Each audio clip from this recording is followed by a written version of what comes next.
먼저 이재명 공동선대위원장님 모두 발언입니다.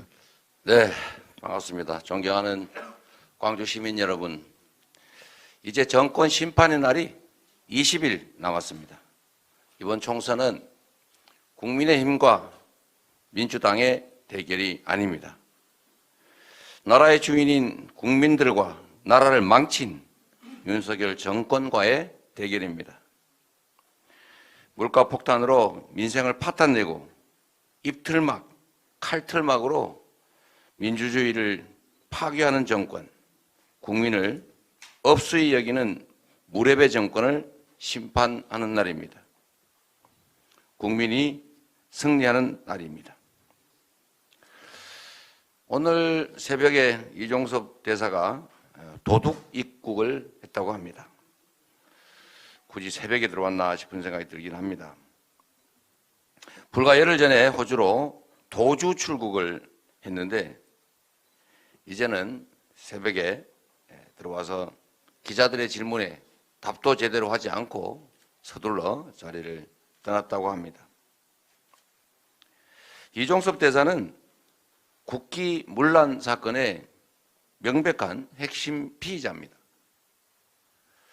지금 최상병 사건은 거짓말이 거짓말을 낳고 범죄가 범죄를 낳고 있습니다. 점점 더 문제가 커지고 있습니다. 최상병 사건은 나라를 위해 청춘을 바친 우리 국민이 억울하게 사망한 사건입니다.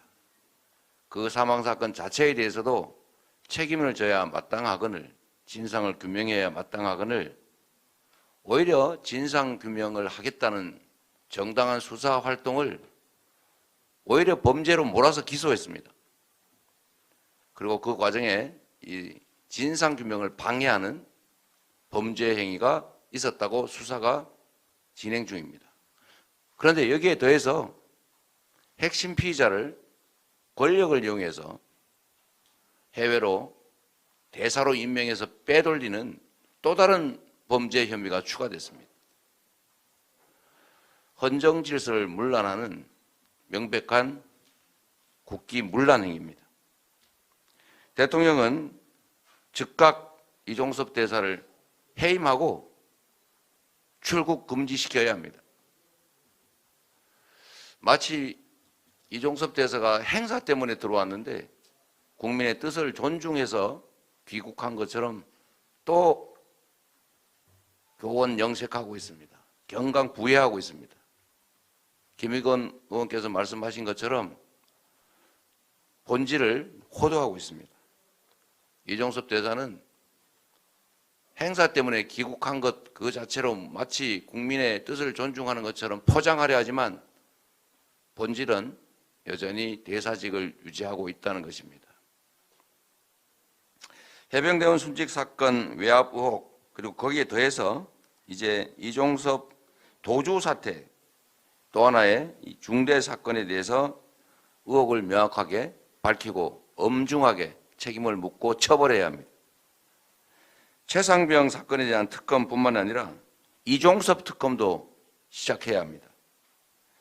최상병 국조 그리고 최상병 특검, 이종섭 특검, 쌍특검 1국조 처리를 국민의힘에 강력하게 요구합니다. 협조하시기 바랍니다. 민주당은 총선 전에 본회의에 의원 전원이 참석해 쌍특검 1국조를 처리하겠다는 말씀을 드립니다. 국민의힘이 손톱만큼이라도 국민을 존중하고 진심을 가지고 있다면 이번 사태에 대해서 쌍특검 1국조에 대해서 협력할 것을 기대합니다. 이상입니다.